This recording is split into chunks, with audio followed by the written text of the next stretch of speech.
وأنزلنا من السماء ماء طهورا বান্দারে আমি আল্লাহ এই আসমানকে সৃষ্টি করে ছাড়বে রেখে দেই নাই ওই আসমান থেকে আমি আল্লাহ মানুষের জন্য সুস্বাদু এবং পবিত্র পানি বর্ষণ করে দেই ওই পানি যখন জমিনের মধ্যে পড়ে জমিনের মধ্যে পড়ার পরে দুনিয়ার যে জমিন রয়েছে ওই জমিনের মধ্যে ফল ফসলা মিন সাইয়্যাতি আ'মালিনা من يهد الله فلا مضل له ومن يضلل فلا هادي له ونشهد أن لا إله إلا الله وحده لا شريك له ونشهد أن سيدنا وحبيبنا ومولانا محمدا عبده ورسوله أما بعد فأعوذ بالله من الشيطان الرجيم بسم الله الرحمن الرحيم أفحسبتم أنما خلقناكم عبثا وأنكم إلينا لا ترجعون وقال الله تبارك وتعالى وما خلقت الجن والإنس إلا ليعبدون صدق الله العظيم الحمد لله আল্লাহ সুবহানাহু ওয়া তাআলার দরবারে লাখো শুকরিয়া আদায় করছি যে মহান রব্বুল আলামিন আমাদেরকে আজকে নূরে মদিনা আদর্শ কওমি মহিলা মাদ্রাসার উদ্যোগে সুন্দর একটি দ্বীনের বাগানে আল্লাহ সুবহানাহু ওয়া তাআলা আমাদেরকে দুনিয়ার সকল কাজ থেকে ফারেক করে দ্বীনের এক মজলিসে আসার এবং বসার তৌফিক দান করেছেন এজন্য সকলেই দিল থেকে বলে আলহামদুলিল্লাহ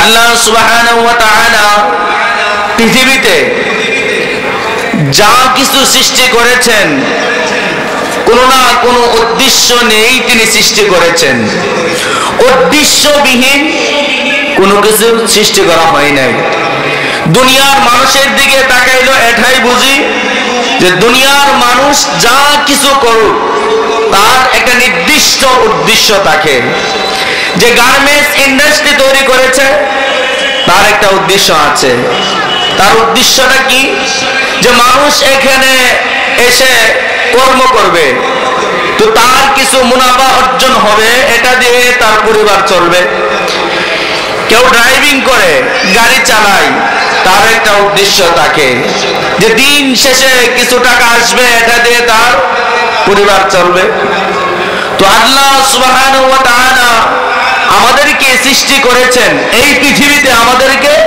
তিনি সৃষ্টি করেছেন এটারও কোনো না কোনো উদ্দেশ্য আছে উদ্দেশ্যবিহীন তিনি আমাদেরকে সৃষ্টি করেন নাই এই কথাটাই আল্লাহ কোরআনে বলেছেন আল্লাহ বলেন أفحسبتم أنما خلقناكم عبثا وأنكم إلينا لا ترجعون আল্লাহ বলেন ওরে বান্দা দুনিয়াতে আমি যে মানুষগুলোকে সৃষ্টি করেছি তারা যেন এই কথা না মনে করে যে আমি আল্লাহ তাদেরকে অনর্থক সৃষ্টি করেছি বরং তাদেরকে জানিয়ে দাও আমি আল্লাহ তাদেরকে উদ্দেশ্য নেই সৃষ্টি করেছি এবং এই কথাটাও তাদেরকে জানিয়ে দাও ওয়া আন্নাকুম ইলাইনা লা তুরজাউন তারা যেন এই কথা মনে না করে যে তারা কোনোদিন আমার নিকট ফিরবে না, বরং একদিন না একদিন তারা আমার নিকটে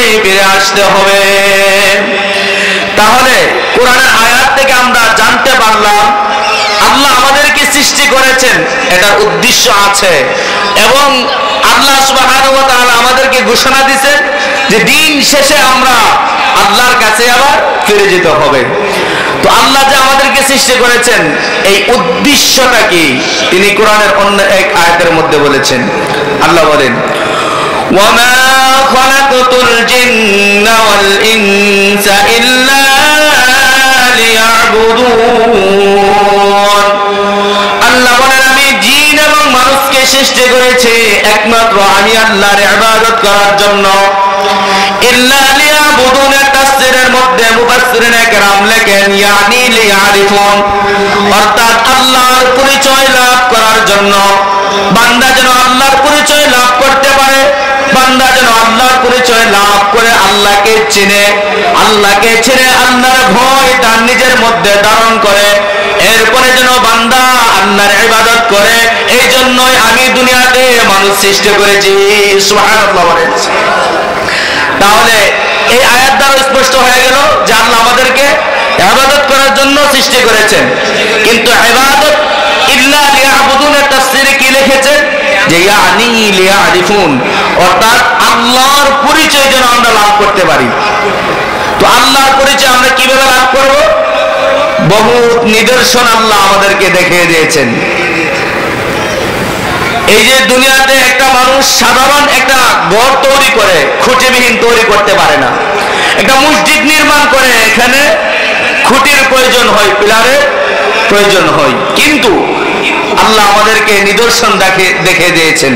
তিনি বলেন তোমরা ওই আসমানের দিকে তাকাও, দুনিয়াতে সামান্য একটা ঘর নির্মাণ করে এটা খুঁটিবিহীন তৈরি করতে পারে না, কিন্তু আমি আল্লাহ এত বড় আসমানকে সৃষ্টি করেছি, কিয়ামত আগ পর্যন্ত এভাবেই রেখে দেব, আজও পর্যন্ত এভাবেই আছে, এটার কোনো খুঁটির প্রয়োজন হয় না।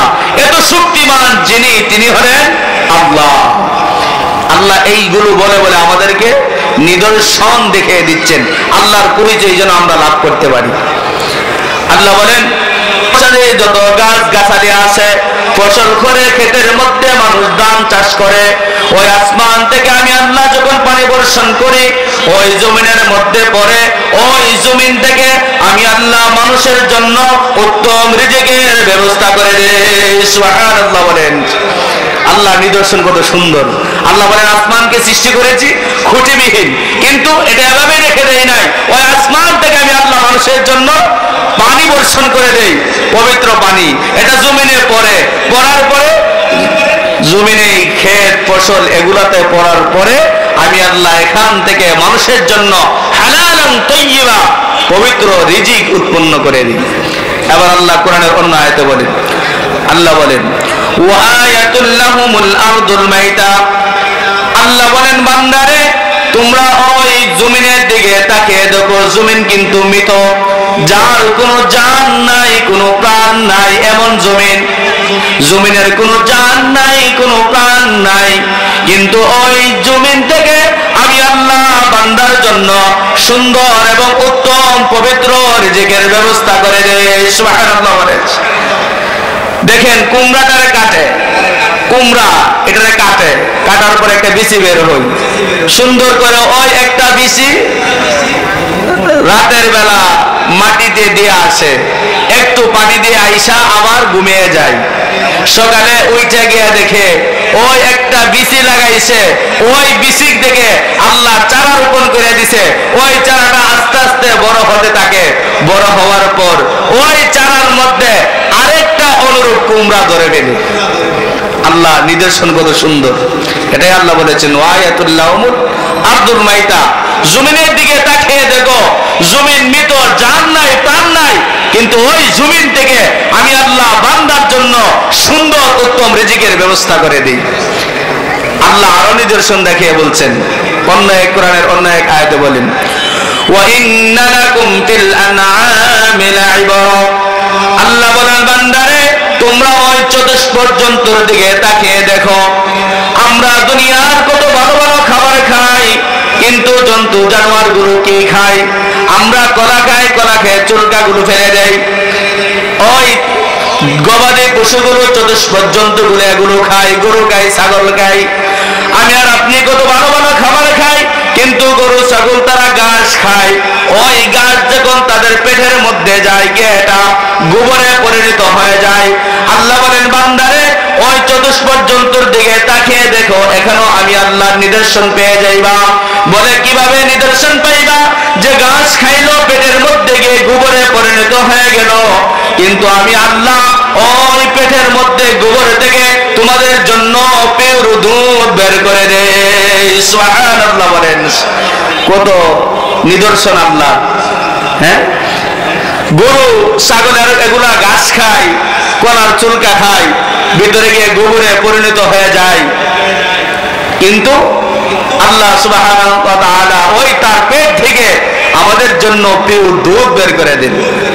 নুসকিকুম মিম্মা ফি বুতুনিহা মিন বাইনি ফারথিন ওয়া দামিন লাবানান খালিসা সাইগাল লিশ-শারিবিন। আল্লাহ বলেন, ওই দুধ আমি আল্লাহ গবাদি পশু চতুষ্পদ জন্তুর থেকে বের করে দেই। ওই দুধ যে পান করে, এটা তার জন্য হয়ে যায় সুস্বাদু, এটা অসুস্থ ব্যক্তির জন্য হয়ে যায় সুস্থতার কারণ। তাহলে আল্লাহর নিদর্শনগুলো কত সুন্দর। এগুলো দেখে দেখে আমরা যেন আল্লাহর পরিচয় লাভ করতে পারি, এজন্যই আল্লাহ আমাদেরকে সৃষ্টি করেছেন। এই যে বলেছি, ওমা খালাকতুল জিন্না ওয়াল ইনসা ইল্লা লিয়াবুদুন। আল্লাহ জিন জাতি মানুষকে সৃষ্টি করেছেন আল্লাহর ইবাদত করার জন্য। এই ইবাদতের এক অর্থ হচ্ছে ইয়ানি রিয়ারিফুন, আল্লাহর পরিচয় লাভ করার জন্য। আর আল্লাহর পরিচয় লাভ করতে গেলে আল্লাহর এই সমস্ত নিদর্শনের দিকে আমাদের তাকাইতে হবে। তো এবার আল্লাহর পরিচয় লাভ করলেন, ভিতরের মধ্যে আল্লাহর জন্য ভালোবাসা তৈরি হয়ে গেল। এবার আপনি ইবাদত করবেন। তো ইবাদতের জন্য সবচাইতে যে জিনিসটা বেশি জরুরি, সেটা হলো তাকওয়া অবলম্বন করা, আল্লাহর ভয় অন্তরের মধ্যে ধারণ করা। যার মনে আল্লাহর ভয় যত বেশি, সে আল্লাহর ইবাদত তত বেশি করতে পারে। আল্লাহর ভয় মনের মধ্যে আসলে গুনার কাজ করতে মনে চাইবে না। রাস্তা দিয়ে মেয়ে হাঁটে, তো আপনি তাকাইতে ইচ্ছা করছেন, তো আপনি মনে মনে ভাবলেন যে বেগানা নারীর দিকে তাকানো এটা আল্লাহ নিষেধ করেছেন, আমি কিভাবে তাকাই? আল্লাহ নিষেধ করেছেন এই বয়ে বেগানা একটা নারী রাস্তা দিয়ে হেঁটে যাচ্ছে, আপনি আল্লাহর ভয়ে চোখটা ফিরিয়ে নিলেন, আপনার অন্তরের মধ্যে আল্লাহর ভয় অর্জন হয়ে গেল। আর এরকম যদি আল্লাহর ভয় অর্জন করতে পারেন, তাহলে আপনি বেশি বেশি আল্লাহর ইবাদত করতে পারবেন, আপনি গুনার কাজ ছেড়ে দিতে পারবেন। আল্লাহর ভয় অর্জন করা, এটাই আল্লাহ কোরআনে নবীজিকে বলেছেন। আল্লাহ বলেন, ইয়া আইয়ুহান নাবিয়্যুত্তাকিল্লাহ ওয়া লা তুতি'ল কাফিরিনা ওয়াল মুনাফিকিন ইন্নাল্লাহা কানা আলীমান হাকীমা। আল্লাহ বলেন, নবী আপনি আপনার মধ্যে তাকওয়া অবলম্বন করুন, কারণ আল্লাহ সুবহানাহু ওয়া তাআলা তিনি এমন প্রভু, এমন মালিক, তিনি সব কিছু জানেন, তিনি প্রজ্ঞাময়। আলিমানের ব্যাখ্যা মুফাসসিরিনে কেরাম লেখেন, ইন্নাল্লাহা কানা আলিমান হাকীমা। প্রধান আকর্ষণের আগমন শুরু হয়েছে। নারে তাকবীর, আল্লাহু আকবার, নারে তাকবীর, আল্লাহু আকবার। প্রধান আকর্ষণ, প্রধান আকর্ষণের আগমন, তায়েব সাহেবের আগমন, নারে তাকবীর। তাহলে আমরা বলতেছিলাম যে আল্লাহর ভয় অর্জন করা। নবীজিকেও আল্লাহ কথা বলেছেন, ইয়া আইয়ুহান নাবিয়্যুত্তাকিল্লাহ ওয়া লা তুতি'ল কাফিরিনা ওয়াল মুনাফিকিন ইন্নাল্লাহা কানা আলীমান হাকীমা। আল্লাহ বলেন, নবী আপনি আপনার মধ্যে তাকওয়া অবলম্বন করুন, আল্লাহর ভয় অর্জন করুন। কারণ কি? আল্লাহ তিনি এমন প্রভু, তিনি সব জানেন, সব দেখেন, তিনি প্রজ্ঞাময়। আলিমানের ব্যাখ্যা মুফাসসিরিনে কেরাম লেখেন আল্লাহ কেমন জানেন, যাহির বাতিন। আল্লাহ সুবহানাহু ওয়া তাআলা প্রকাশ্যের জিনিস যেভাবে তিনি জানেন, গোপনের বিষয় তিনি জানেন। এ বড় ভাই মারা গেছে, ছোট ভাই চিন্তা করে বড় ভাইয়ের জমিটা কিভাবে মেরে দেওয়া যায়। এই যে প্রকাশ্যে জমি মেরে দিল, এটা আল্লাহ সুবহানাহু ওয়া তাআলা দেখেন। একজনকে অন্যায়ভাবে হত্যা করে ফেলছেন, এটাও আল্লাহ সুবহানাহু ওয়া তাআলা দেখেন। কাউকে অন্যায়ভাবে জুলুম করেছে, এটাও আল্লাহ সুবহানাহু ওয়া তাআলা দেখেন। আল্লাহ বলেন আল্লাহ প্রকাশ্যের যেমন দেখেন প্রকাশ্যের জিনিস, তিনি গোপনীয় জিনিসও তিনি দেখেন। গোপনীয় জিনিস কি? কানের মধ্যে হেডফোন লাগাইছেন, লাগায়া লাগায়া গান শুনতেছেন। আল্লাহ বলেন যে আল্লাহ তিনি প্রকাশ্যের জিনিস যেমন ভাবে দেখেন, তিনি অপ্রকাশ্যের জিনিসগুলো তিনি জানেন। কানের মধ্যে হেডফোন লাগায়া গান শুনেন, চিন্তা করছেন দুনিয়ার কেউ দেখে না, কেউ জানে না। আল্লাহ বলেন ইন্নাল্লাহা কানা আলিমান হাকীমা। আল্লাহ বলেন আল্লাহ তিনি প্রকাশ্যের জিনিসগুলো যেমন ভাবে দেখেন, অপ্রকাশ্য জিনিসের জ্ঞানও তিনি লাভ করেন। তাহলে শীতের দিন, এখন শীতের দিন আসছে না, শীতের দিন দেখবেন কম্বলের নিচে গিয়ে মোবাইলের মধ্যে যুবক ছেলেরা যে আজে বাজে ভিডিওগুলা দেখে, এগুলা কেউ জানুক আর না জানুক, একমাত্র কে জানেন? কে জানেন?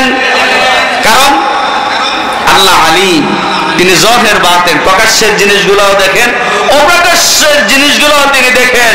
মোবাইলের মধ্যে যেই খারাপ ভিডিও এগুলা দেখেন, গান বাজনা, ঘরের মধ্যে বসে কম্বলের নিচে শুয়ে চিন্তা করে যে এগুলা দুনিয়ার কেউ তো দেখে না, কিন্তু আল্লাহ বলেন যে আল্লাহ সব দেখেন, তিনি সব জানেন।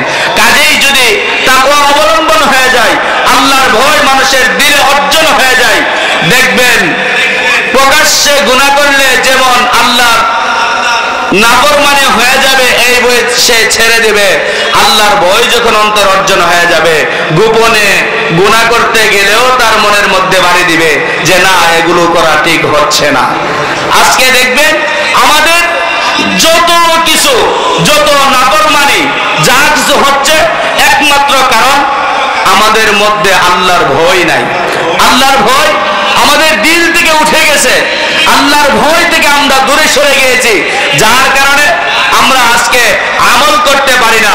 যত সমাজের মধ্যে অপসংস্কৃততা, অনৈতিকতা আছে, একমাত্র কারণ আল্লাহর ভয় দিল থেকে উঠে গেছে। আল্লাহর হুকুমের অবাধ্য হয়ে গেছি, আল্লাহর হুকুমের অবাধ্য গিয়ে নিজের মতামত পেশ করছি, নিজের মন গড়া জিন্দেগি কাটাইতেছি, যার কারণে সমাজ থেকে অনৈতিকতা, অপসংস্কৃততা, যত বেধর্মীদের কালচার, এগুলো দূর হচ্ছে না। একমাত্র কারণ আল্লাহর ভয় আমাদের দিল থেকে উঠে গেছে।